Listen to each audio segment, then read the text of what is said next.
nggak sih ngikutin berita banjir besar di Sumatera akhir-akhir ini? Oh iya iya sempat. Itu parah sih. Banyak banget daerah yang kebanjiran, rumah rusak, warganya harus mengungsi. Hmm, ini bahkan ada korban jiwa juga ya nih ya. Dan yang kasihan itu malah warga kecil, karena banyak yang kehilangan rumah, kesulitan makan, dan bahkan air bersih itu mereka nggak dapat. Benar sih. Jadi banjir ini nggak cuma karena hujan sih, nggak cuma karena hujan deras, tapi udah berparah sama kerusakan lingkungan tuh. Hutan di daerah hulu banyak yang gundul, semuanya dangkal, airnya meluap jadinya. Kalau dikaitin ya, sama Pancasila menurutku ini jelas-jelas bentuk sila kedua. Kemanusiaan yang adil dan beradab. Hmm. Dan yang kasihan juga bantuan itu juga nggak selalu cepat dan merata. Ada daerah yang lama banget dapat pertolongan. Karena kan setiap orang dapat berhak dapat perlindungan dan bantuan yang layak ya. Apalagi saat bencana kalau masih ada warga yang terabaikan, berarti kan kemanusiaan belum ada.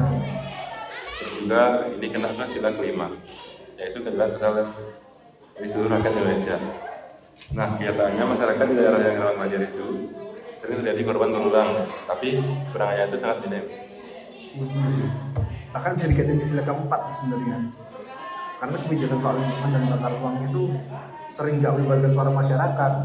Pemerintah seenaknya sendiri tata ruang negara kita, tapi kita tahu apa yang mereka tata sebenarnya ini kan kita nggak tahu. Sebenarnya ini baik atau enggaknya kita nggak tahu, jadi nggak transparan di pemerintah ya. Hmm.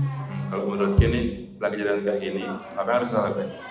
Oh dari aku ya lihat kasus kayak gini ya, dari sisi pemerintah jelas perlu perbaikan serius soal pengelolaan lingkungan, kayak perlunya reboisasi, penguasaan isi lahan, banyak tuh masih penebangan liar tuh yang izinnya nggak jelas, gitu sih. Harus lebih bijak lah pemerintah pokoknya. Nah, kalau dari sisi kemanusiaannya, menurutku ya, bantuan harus cepat, adil dan merata.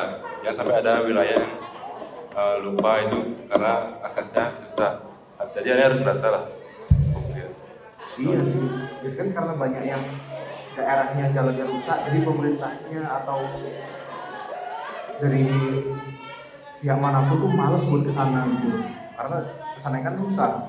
Kita juga sebagai masyarakat harusnya kita minimal kita bisa peduli lah, nggak apatis gitu, nggak mementingkan diri kita sendiri yang kita kena banjir, jadi kita nggak mementingkan mereka yang kena banjir gitu.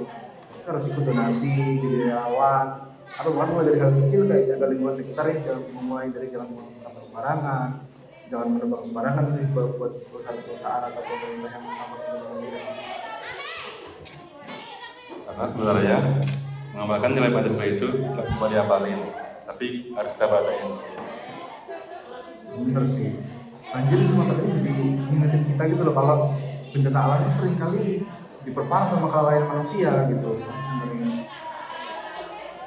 Dan kalau nilai Pancasila benar dijalanin dari kemanusiaan sampai keadilan sosial, dampaknya pasti bisa diminimalisir.